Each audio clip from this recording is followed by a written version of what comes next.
So this is about my 215th video or lecture that I've done for YouTube, and I've been present at all of them. And so I hear myself talk all the time, so I always know what I'm trying to talk about. And it occurred to me that some people might be seeing this for the first time, or any of these videos for the first time. So it's important to remind people or tell people what I am. I'm a licensed professional counselor that got into spirituality for addiction and mental health reasons. Because, as it says in Scripture, Jesus was a wonderful counselor. I wanted to be a good counselor, and I found that spirituality works great. And so most of what I do is talking about spirituality to help people's mental health and addiction. And that's most of what this channel is dedicated to. And a lot of it is just introducing fairly high-level spiritual concepts, including what we've been doing for months, talking about hermetics and alchemy. We went through the Buddhist Eightfold Path earlier this year. Today we're going to focus on some specific Jesus teachings. But we're going to touch on anything that can help anyone's mental health and addiction. And as I like to say, as a therapist, I don't get to determine the addiction or the religion or the political affiliation of a person who comes to me. I have one goal in mind. Can I help bring peace to this person? That's sort of my job. And in a little bit, we're going to be talking about what that looks like very specifically in the brain, using a very specific concept, PTSD. I spent the last couple months and continue to do this, working with the veterans up in Butler at the VA. And they're very interested in this topic. And it's a fabulous group to work with. It's many people who've faced combat, for example, or through some sorts of trauma. And they're super interested in this particular topic and how to heal from it and what we'll be talking about today, right? But I have this other perspective on PTSD, especially as a therapist too. And to me, it's a spectrum. In many ways, what the world is about is all of us come here and go through trauma, one level or another. There's a saying, I can't remember where I saw it, I think it might have been in the Tibetan Book of the Dead, but there's this saying that's this: when a baby comes to the world, what's the first thing that it does? Cries. When loved ones leave this world at a funeral, what do? Cry. What's the common denominator? Being here makes you cry. Okay? That's the thing that we got in common. If you're on earth, you're going to cry. It's also Buddha's first teaching, or his first noble truth, right? That we all suffer. And so it's by degrees. So we're going to be talking about post-traumatic stress disorder and how it hits people and why it's so difficult. But it's a spectrum, because we've all got it one way or another. I like to say that the twin sister of PTSD is anxiety disorder, okay? And there's a lot, and they have a lot in common, but there's some differences. And so we're going to talk about what that is and what healing of it is, how to use some science specifically, and what therapeutic techniques might actually work, okay? So in the last couple months, we've been talking very specifically about this. Do you remember what that is?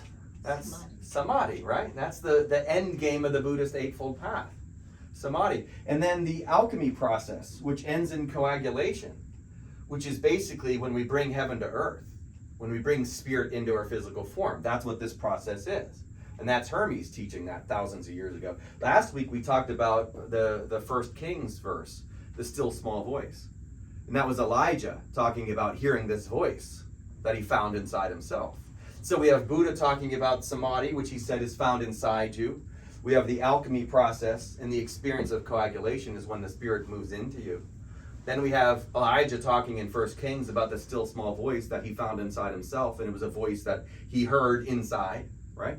Now we're going to talk about the way Jesus looks at it, tying it all together and then throwing it into what PTSD is and treatment from it.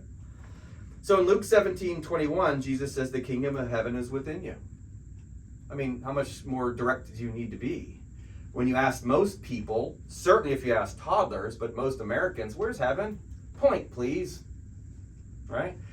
What did Jesus say? Inside. Now it's not up, because that would be in this dimension. It's definitely within, and that's important, because again, I've drawn it over here, and we'll talk about that in a little bit.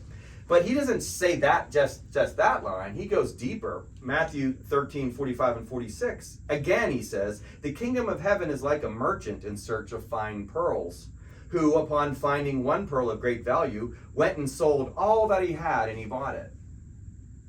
Now again, Jesus never spoke without a parable. If we take this literally, it's pretty strange jewelry advice coming from a great prophet, that you should sell everything that you have to go find a really nice pearl. I mean, that's a little too literal. He's not talking a literal pearl, is he? He says the kingdom of heaven is like a merchant. You know what that denotes? Some sort of parables coming. Okay?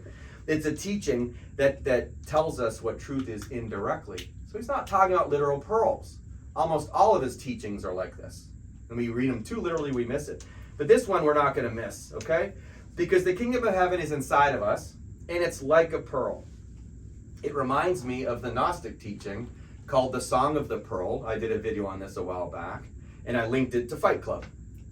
And the Song of the Pearl is the same thing as what Tyler Durden is saying in Fight Club, which I'll remind you. The Song of the Pearl is a story of a man who comes to Earth, in essence, and he has a mission, but he forgets the mission because he assimilated with everyone.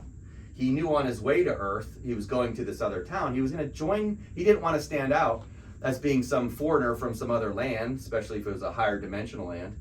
But he came to Earth and he assimilated and he forgot his mission. But then during the Song of the Pearl, again a Gnostic teaching, he remembers his mission, and it was to find the pearl. And the pearl was buried in the ocean, deep, deep in the ocean. So he goes into the ocean to swim to try to find this pearl, and he encounters a great sea serpent, which is guarding the pearl. And he has a heck of a time trying to get to the pearl because the serpent is fighting him, and it's keeping him, this monster, from achieving the pearl. And then he realizes what he needs to do. In order to get to the pearl, he has to lull the serpent to sleep. He makes it fall asleep. And then what does he do? Grabs the pearl and runs. Okay? And that's how the story ends. Also not about sea monsters. Also not about actual pearls. Not a literal story. It's a story that's told to imply meaning to us. And what is that ultimately? All of us have a pearl inside ourselves too. It's the kingdom of heaven. It's inside of us, but we have something guarding it. And what's the thing that's guarding it? The devilish ego. Okay? The ego is the devil. Satan is a perspective we have, and it keeps us in hell. It reminds me of Morpheus in the Matrix when he says we're all in a prison behind bars that we cannot see, taste, or touch. We're in a prison of our own minds. Well, that's the ego. It's the serpent. It's the monster, and it's guarding the pearl. All of us have it. All of us have an ego guarding it. And it's the same as Tyler Durden in Fight Club. When he says, this is your pain, what you are feeling is premature enlightenment. Again, I get chills with that one. Because the pain has a purpose. There's a meaning behind it. That's the scene where he pours the lie on the narrator and his arm starts to burn. And Tyler, who's with it, he's like, dude, your pain is premature enlightenment. That means enlightenment's coming after the pain. Okay? You're going to have an experience of enlightenment because of this pain. And then he says the same thing as Jesus. When you've lost everything, you are free. Jesus in his verse says, when you have to go sell everything that you have. He's not being literal. He's talking about giving up all of the ego attachments. We just did that with Samadhi. The entire process of Buddhism is to learn how to let go of stuff. Right? And if we release something, something shows up in its place. We'll talk about the neurochemistry of that in a second. But here we have Tyler Durden Fight Club, Morpheus in the Matrix, the Song of the Pearl, Jesus, Buddha, Hermes, and Elijah, a prophet, all saying the same thing. We have something inside of us that's going to be an answer. There is a solution for these problems that we have. And when it comes to something like mental health and PTSD, there's going to be a solution. So I've drawn it simply here. This idea of how it happens inside the brain. And it starts with this concept called Hebb's Law.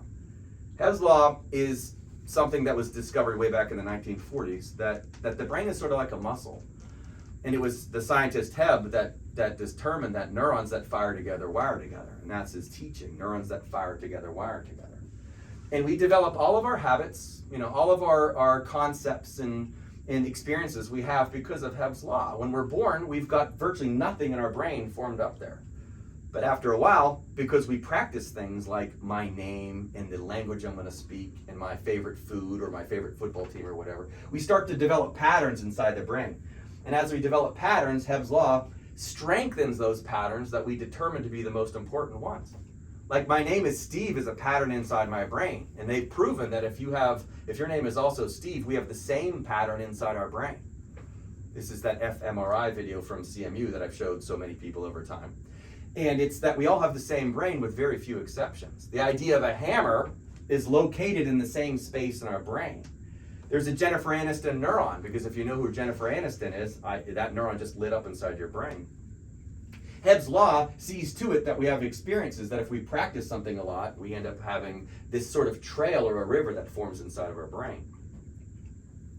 So when we develop PTSD or any type of anxiety disorder, what we've done is had an experience that starts to form a pattern inside of our brain, very similar to rivers and how rivers work. And if you think of a pattern or anything that triggers you again and again because you've had a traumatic experience, it's going to be a deeply set river inside the brain. In that process, and again, it happens to anyone that goes through any type of experience, but some things are worse than others, trauma in particular. And if you have a traumatic experience, either over a course of a long period of time or just one like specific event that happens to you, you're going to get a deeply set river inside your brain. Now again, just like the idea of a hammer or my name is Steve or Jennifer Aniston or whatever, we've all got the same neurons doing similar things up there, but we do use them different. And if we have a certain pattern, because I could draw a bunch of other patterns for various addictions, for example, like for heroin or cocaine or gambling or pornography or whatever, they'd be different patterns, but they'd be distinctly similar for people who have the same sort of addiction. Now, PTSD has a pattern too. Of course, that's not exactly what it is. I just made an example of it. But it's a certain pattern that happens in our head, and these are neurons, and it forms a pattern in our head. Well, this particular pattern for PTSD ends up having a side effect, or a direct effect really, of what happens to certain neurochemicals. And for someone who's suffering from PTSD, they have a decreasing in serotonin and GABA inside the brain. Now, these are very important neurochemicals for a bunch of different reasons. And as serotonin decreases and GABA decreases, the symptoms of PTSD increases. It's also what happens with someone who's depressed or anxious. These two chemicals are very well known to be involved in that type of brain chemistry. And so in order to work on healing, which is this brain, which is this different pattern, where I've included the pearl, we'll get back to that in a minute, what we need to do is work on things that increase serotonin and GABA. If PTSD is, one of the aspects of PTSD is lowered amounts of serotonin and GABA, then the healing is we need to make more of this stuff. If I make more serotonin and more GABA, I'm going to develop a different pattern inside my brain. One that is also available to everybody.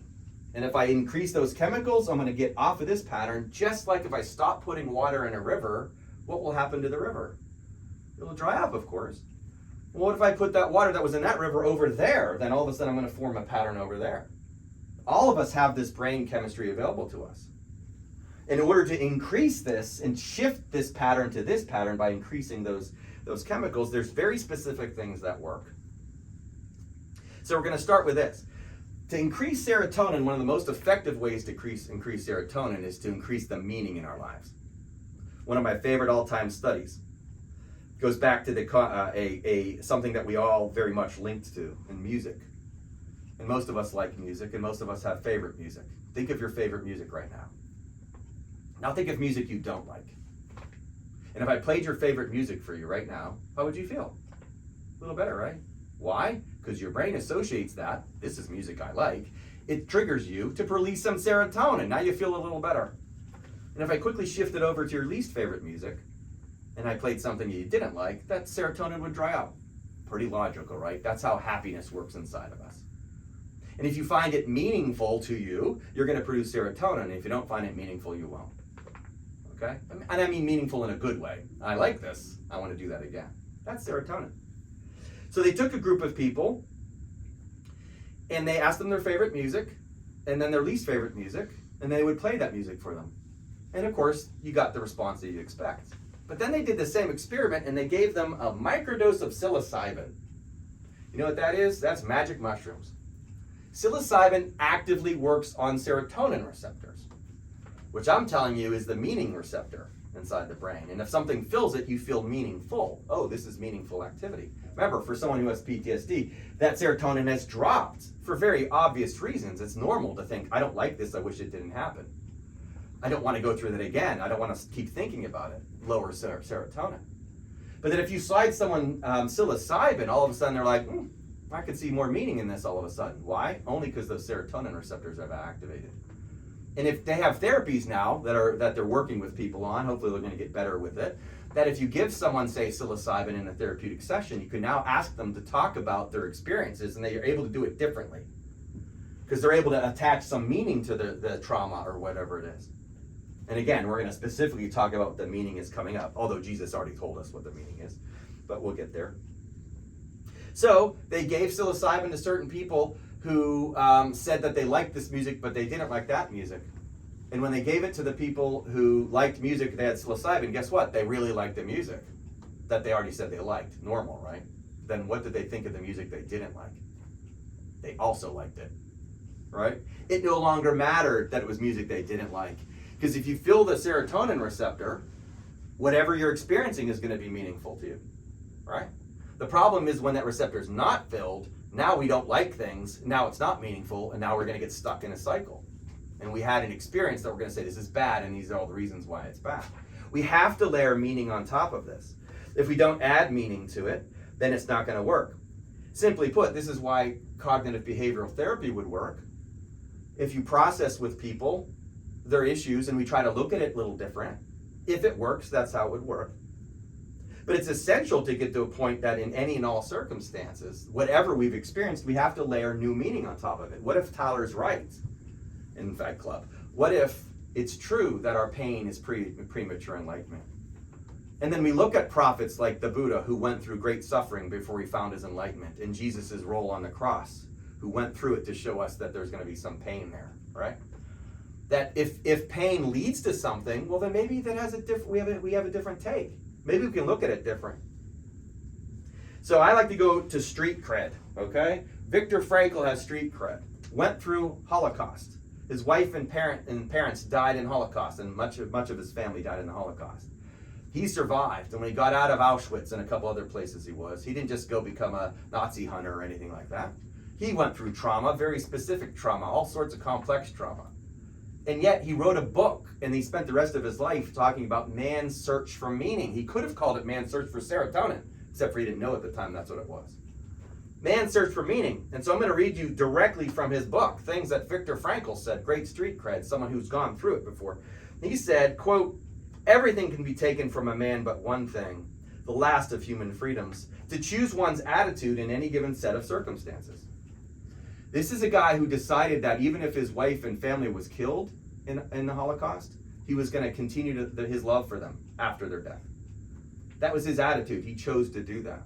He chose not to move forward with resentment. And again, I'm going to listen to this guy. He's been through it. And he says specifically, no one can take your attitude from you. You're allowed to look at it however you want. Then he says, when we are no longer able to change a situation, we are challenged to change ourselves. You know, the Serenity Prayer, accept the things we cannot change. And that's almost everything about your past. Whatever it is, you can't change. Accept your perception. Can you change your attitude about the past? Yeah. Can you go back and change the past? No. What are we left with? Better change your perception. Those who have a why to live can bear with almost any how.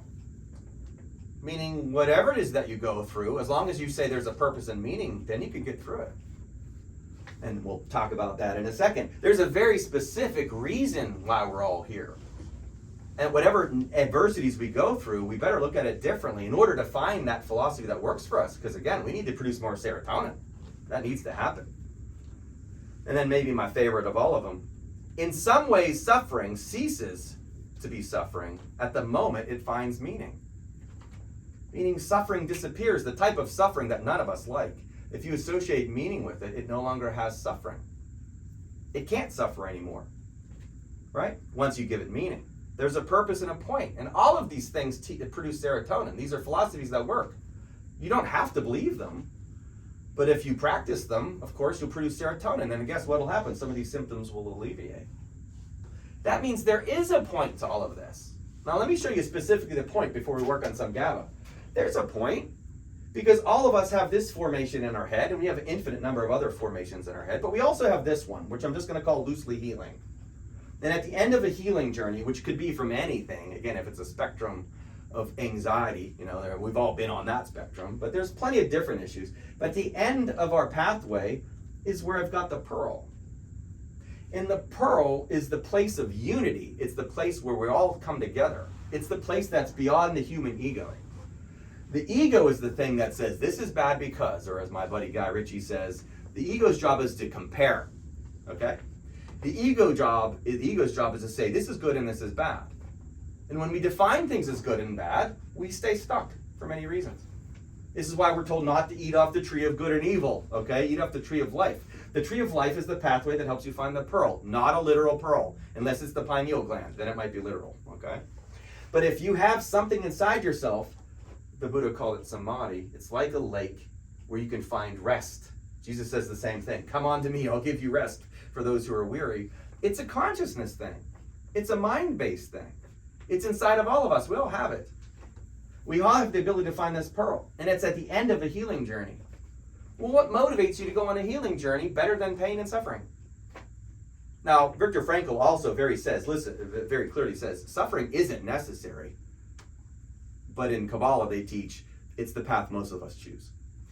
You don't have to do it. You could do the path of light. You could work to get past your ego by loving everyone and everything, independent of having to go through the suffering. But none of us really choose that. Because if your life is good without suffering, you believe your politics are correct, or you believe your favorite football team needs to win, and you believe you need this stuff to feel good and all that. But once you go through suffering, like really intense suffering, now you've got a motivation. Blessed are the persecuted in righteousness' sake, for theirs is the kingdom of heaven. Where did he say the kingdom of heaven is? Inside of us. And so I've just drawn it as a piece of consciousness, which if I had my blue pen, which I don't know where it went, I would have done it like this, because it's the same thing the Buddha's talking about. We've all got it. It's inside of everybody. But only those who go through a certain amount of pain and suffering are saying, you know what, I'm willing to look for it now. Because prior to that, easier for a camel to fit through an eye of a needle than a rich man to get in the kingdom of heaven. Where's the kingdom of heaven? Inside of us. So rich men aren't looking for it. They're quite happy with this place. But people who go through trauma, they're like, yeah, sign me up. I'd like to find this because I want freed from this problem I'm having. I can't break free from it. And if I am willing to look in another direction, now I have a chance to find it. Seek and you'll find. It's perfect. It's a perfect therapy, which is why philosophies and or spirituality is very good. And I found that already working with the vets. They're like super interested in like, hey, give me a different perspective because I don't like the one I've been taking. Let's look at this different. I'm like, well, here are some options. Einstein said the world's an illusion. You want to go there? Yeah, let's talk about that. They love talking about this stuff because they're open to it. And so pain and suffering forces us into it. Do you need pain and suffering? No, you don't. But most of us do, okay? And that's what gets us to go there. So that's the serotonin boosting thing, is to look at your life with a certain perspective. Add more meaning to your life. Put the trauma and the suffering in a context of there's some value in it, okay? It didn't happen for no reason. Did Jesus' crucifixion happen for no reason? Was it just meaningless and God was sitting around going, oh, my poor son? Or was God going, wow, he's really doing what we need him to do?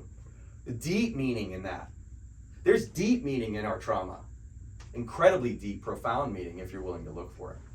And then the brain starts to shift. If we stay focused on it, we're going to stay stuck there. But there's another chemical at work that's going to help us get unstuck. It's GABA, gamma-aminobutyric acid, which specifically, when it's low, creates anxiety.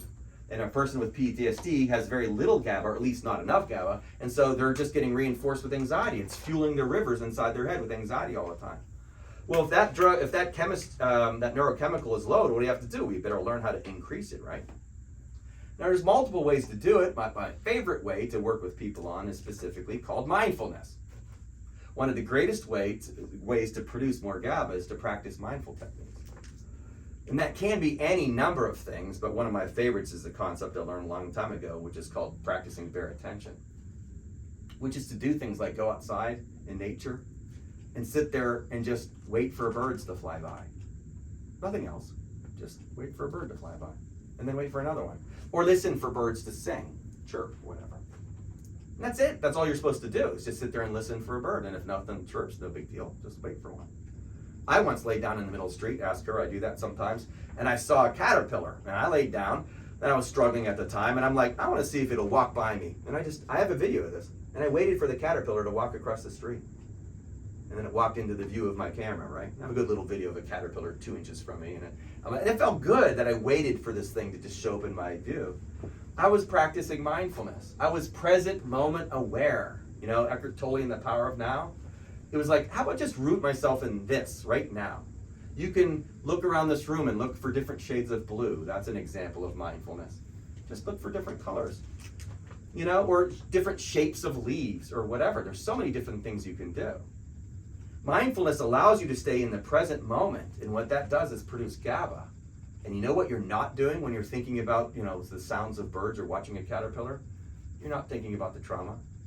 The human brain isn't capable about thinking about two things at once. The human brain has this nasty habit of jumping back and forth, though. But if you're thinking of this, you can't be thinking of that. We don't get to Samadhi unless you go through step 7, remember, which was right focus. When you're focusing on the pearl, when you're focusing on truth, or the idea that there's meaning in everything, it comes to you. And if you stay focused on that, you're not focused on this anymore. This starts to fade automatically. It loosens you up with healthier chemistry all of a sudden. Sure enough, now we can shift the brain a little bit. It's sort of like oil, in stuck gears. And now you add that, now we can start to shift towards healing. So, mindfulness works extremely well, and my favorite all-time experience of this is when I was working, again, in this case with a veteran and a group of people with trauma, in which we were practicing a mindful technique, eating M&Ms. Now, when you eat M&Ms, how do you usually eat them? Especially if you have a little mini bag of M&Ms. You just rip it and just pour the bag in your mouth. Usually something like that, or a handful at once. Do you ever take one M&M at a time?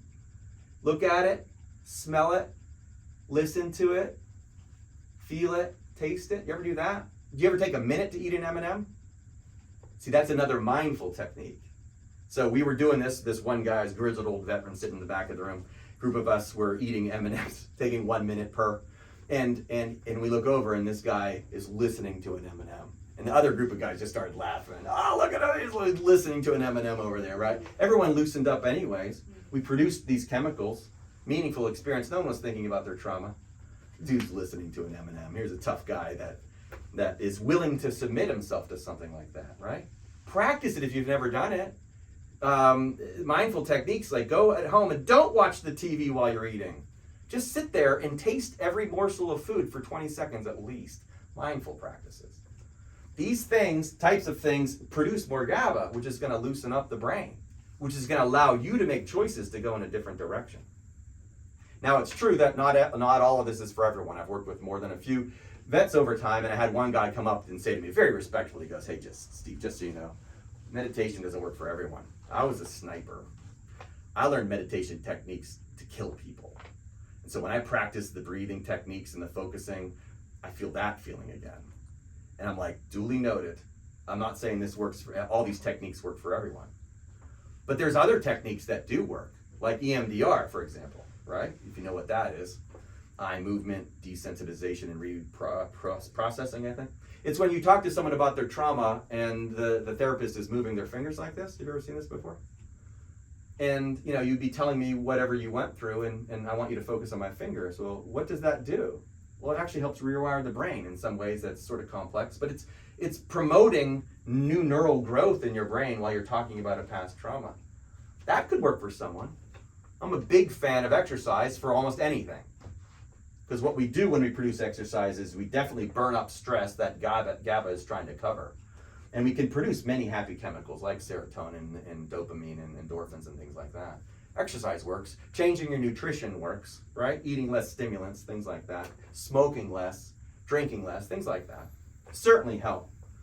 But for most people, the philosophy of things, the spirituality of things, the mindfulness of things and meditation, all that works really, really well for most people. And we can move out of this pattern into another pattern. The pattern of healing, and at the end of that pattern is the pearl that Jesus was talking about. It's the Samadhi that the Buddha is talking about. It's everyone's kingdom of heaven, which is found inside of us, not up. Everyone has this, which is why, then I will end with, I bring this up almost every lecture. Romans 8:28.